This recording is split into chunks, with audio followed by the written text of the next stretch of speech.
지난달 경기도 고양시의 한 대형 쇼핑몰 화장실에서 20대 남자 간호사가 손목에 주사 바늘을 꽂고 숨진 채 발견이 됐죠. 이 간호사는 당시 마약으로 분류된 진통제를 스스로 투약하다가 숨진 것으로 확인이 됐는데 간호사가 이 진통제를 병원에서 어떻게 빼냈는지도 수사 대상입니다. 이기주 기자가 단독 취재했습니다. 지난달 10일 경기도 고양의 한 대형 쇼핑몰 1층 화장실에서 20대 남성이 숨진 채 발견됐습니다. 이 남성은 서울의 한 대형 병원 심혈관 병동의 중환자실에서 근무하던 간호사였습니다. 발견 당시 특이하게도 이 간호사의 왼쪽 손목엔 혈관에 꽂는 주사 바늘이 꽂혀 있었습니다.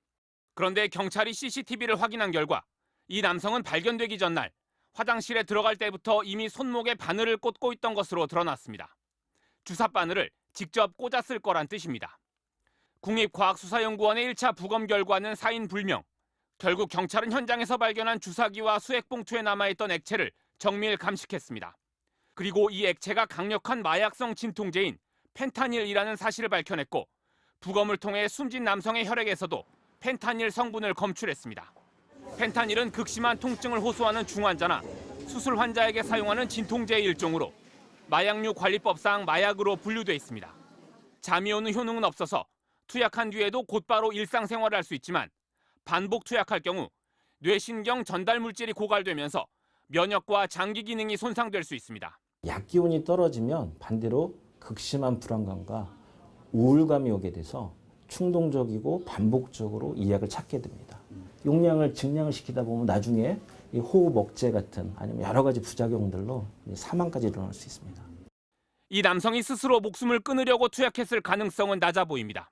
화장실에 들어갔던 시각으로부터 30분 뒤 쇼핑몰의 미용실을 이용하려고 예약한 상태였기 때문입니다.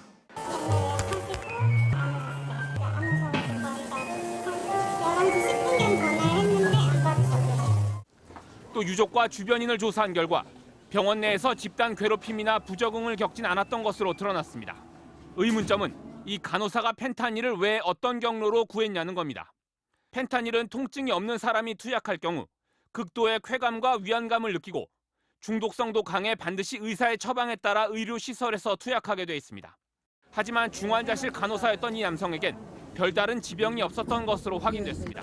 때문에 경찰은 펜타닐의 불법 반출 여부를 확인하기 위해 관할 보건소에 해당 병원 전산 시스템에 대한 조사를 의뢰했습니다. MBC 뉴스 이기주입니다.